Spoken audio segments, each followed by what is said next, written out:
We're here in Rio de Janeiro, and I am joined by UFC Women's Bantamweight Champion, the undefeated Ronda Rousey. Ronda, thanks so much for joining me. Thanks for having me. We're here in Rio. You got here about a week ago? Yeah. What made you say, hey, I need to go down there with about 2 weeks to prepare? Well, I just wanted to get acclimated. It's one of those luxuries I never had in judo, where I would pretty much show up the day before and then weigh in the morning of and then fight all day. Right. And so, and also there's a time difference. We're fighting at like 2 a.m. local time. So, and it's such a long fight and everything like that. I just wanted to get like used to it and comfortable here and everything like that. So I brought my candles from home. I brought my pillow. Yeah, it's kind of homey. It's nice. It's really put things into perspective because my judo coach, Justin Flores, was actually my teammate for a lot of these teams. So we came here together for the Pan Am Games and the Worlds in 2007. And the huge difference from how we were treated then to now, like we just like give each other a look sometimes, like, are you kidding me? Like, you know, we've come, like, we really come so far. You asked to have this fight down here. You said you wanted to fight Bethe, your opponent, on Saturday night in her backyard. Now that you are here, are you glad you made that decision? Oh yeah, definitely. I love it here. I love fighting here. I always fought above myself in Brazil. And there's just, I called them lucky cities. I had like two luckiest cities. It was Rio and Budapest were my two luckiest cities, where I always like fought the best. So if I was ever fighting down here, I'd get really excited about it. And plus, like, the weather is a lot like home. If I had to move anywhere outside of the U.S., I think I would probably move to Rio. Okay. All right, and you're no stranger to how the fans react. They've got cheers, they've got chants, they like to boo the opponent. Yeah. So that won't come as a shock to you when you step out there for weigh-ins or on the fight Saturday night? No, not at all. I mean, I've fought thousands of matches in my life, and about 99% of them I've been booed. You know, it's just, it's what I've been used to. And I always did amazing here with, like, you know, the thunderous sounds of boos. And it's kind of funny, the only time I ever got cheered for in judo was also here. They gave me both sides of the spectrum, and I'll always be appreciative to the Brazilian fans for it. It's that noise and that pressure that brings the best out of me. It's not, oh, everybody loves you, so it's okay. It's like, everybody cares. This is an important moment, and I'm going to be the best in it. At the press conference when they announced this fight, people went crazy for you. People did really cheer you. So do you think this might be, you know, one of the only times that the American also gets a lot of cheers? I don't know. I mean, I'm not going to count on it. I'd be really happy if it happened. I grew up watching the Rocky movies, and I always loved Rocky IV. And if I could live out my personal version of Rocky IV, it would just be like, it would make my life. But, you know, I mean, I would be appreciative either way. All right, well, let's talk about your opponent, Bethe Correia. The rivalry started when she was talking about your teammates. When she started kind of calling you out and saying, okay, now there's just 3 left to beat, now there's 2. When really did she get your attention? Well, she got my attention the first time when she fought Jessamine, and she put her 4 fingers up and put one down. When Shayna called her out after that, you know, she had all of our attention. It wasn't until she started joking and making really classless and over-the-line remarks about suicide when everybody knows. I mean, if there's one thing about my backstory that is the most well-known fact, it's about what happened with my father. And when she started really, it's like, it's still hard for me to talk about, you know? Like, it's hard for me to even talk about suicide, so I can't imagine how someone could laugh at it. Sure. You know? And that's when it got to the point when I'm like, okay, this is the career that I chose. I put myself in this position. If people pick on me or they pick on my teammates, I mean, they chose this. My family didn't choose this. And for them to get hurt and to be disrespected crosses line. Yeah. And it's like they didn't choose a fighter's life. It's not like, and then I felt terrible that I like put them in this position, you know? And it's still like an open wound for us, you know? And even if it didn't happen to us, it still happens to people. And it's nothing to joke about. You don't laugh about it. You don't laugh about suicide. You don't.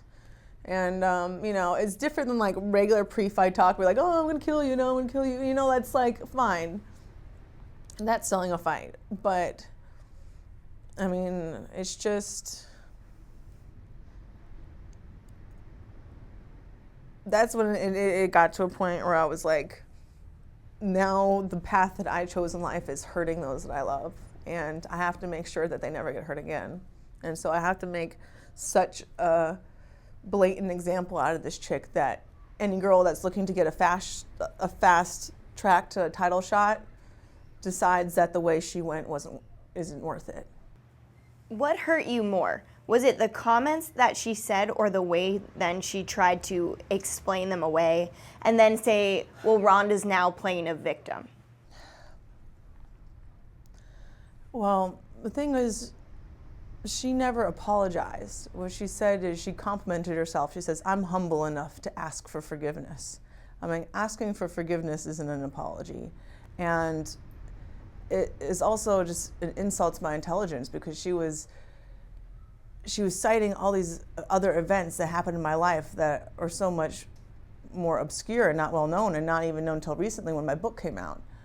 And then claiming ignorance on the most formative event in my entire life. And so I didn't know if I was more offended by what she said or by the disrespect of her phony apology to save face. Well, now that you are able to fight her on Saturday night and able to do everything that you want inside that octagon, how did camp go and how was the preparation having this personal motivation now? Camp has actually been, it's been like rejuvenating to me. I had the book tour and everything right before this, and it was so much work and going all over. And it was very emotional time of like, you know, just putting everything out there and meeting all of like my fans, like, you know, like hundreds and hundreds of them a day. Yeah. And it was a really eye-opening experience, but also very draining in its own way. And so I was so happy to go into camp and just to really isolate and go back to like what I love and what I really feel like I was born to do. Like going outside and touching on that other career stuff, it really makes me appreciate fighting so much more. It keeps me from burning out. It really makes me see that the fights and the camp and the whole process is really like my place of solace. It's not really my place of work. And the reason why I've always been drawn to fighting so much is it's always healed me. And so this has been a really emotional and like, I think personally progressive training camp, more so than I've ever had before. You've said you want to make Bethe pay for 25 minutes. You want to embarrass her. You want to beat her in the most devastating fashion. But knowing you and watching your performances, you've got a killer instinct. Do you feel like you'll be able to kind of hold back at those moments? I don't know about 25 minutes. I mean, I'm prepared for 25 minutes. Sure. There are times like, you know, with the second Misha fight, there are times I could have gone into the ground to finish it, and I decided to get her back up and hit her somewhere. And my mom was not amused about that. To be honest, like, me and my mom have kind of gotten into it a little bit over this fight because she wants me to finish as quickly as possible and do things as usual, you know, and it makes me question because, I mean, the reason why I want to drag it out and really punish this chick is to protect them. And in my family have been very adamant in telling me that that's not what they want. But I have to keep thinking to myself, I mean, that's not what they want today, but what about if this happens again and again and again?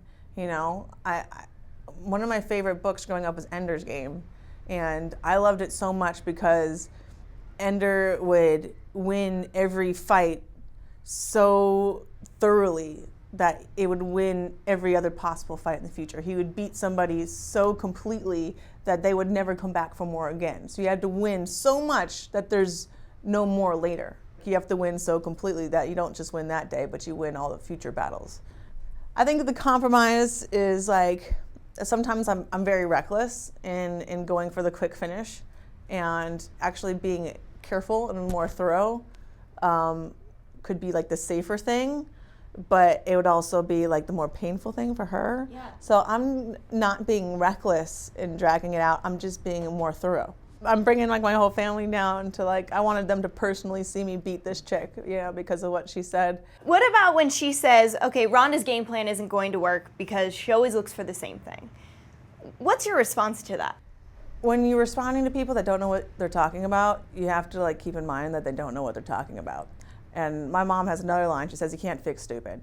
Because, I mean, my last 3 fights have been drastically different finishes. Like, completely different. You couldn't get more different than, like, actually, no. My last 4 fights have been so completely different from each other that her entire statement is just nonsensical. I don't know how to respond to wrong. You won a couple ESPYs. Did you expect when you made the comment about Floyd Mayweather, did you expect that to kind of go viral in the way that it did? I wasn't surprised. After the ESPYs the year before, I was like sitting on the couch like post-surgery, and I was up for Fight of the Year that time. I've never said anything but nice things about Floyd Mayweather, and he was just kind of like purposely being a little prick. And then I was like, you know what, fine. I'm gonna beat you for that award one year, and I'm gonna let you have it. And so I was ready to wait 2 years, 3 years, 4 years if I had to, but you know, it actually was the next year. So I was like, hey. You also won Female Athlete of the Year. You thanked your mom in your speech, and it seemed like a really emotional moment for you, but you held it together wonderfully up there. I was going to cry when I went up there because right before they announced that it was going to be Female Fight of the Year, my mom went to go to the bathroom. Like, they only let people come back out when it is a commercial break. Oh, okay. And so, like, she left to go to the bathroom, and she wasn't going to come back. Like, I knew that she couldn't come back, and she wasn't going to be there, and I was going to go up, my mom wasn't going to be there, and I was about to, like, I went through all this, all this, just so I could have this one moment to, like, say thank you to my mother, and I knew in my mind I was going to say thank you to my mother, and the second, like, as I was walking up there, she wasn't by me, and so I was walking up there, like, ready to bawl because my mom wasn't there.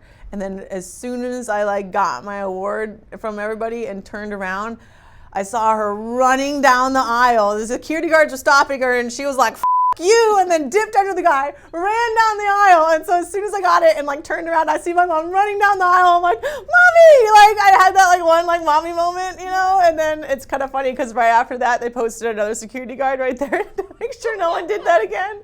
But yeah, I mean, yeah, I was totally like, I was about to cry. I was so upset that my mom was going to be there right before they announced it. It was a kind of a funny moment from my eyes because nobody else knew what was going on. No, we saw her sitting nicely in her seat. She was so proud of you. Like as soon as I walked up, I'm like, Mom's not gonna be here. And then like, you know, I'm up there on stage giving JJ Watt and Britney Spears a hug, and all I'm thinking about is, where's my mom? Where's my mom? And then I turned around and saw her. I was like, yay! And then after that, I was just like, okay.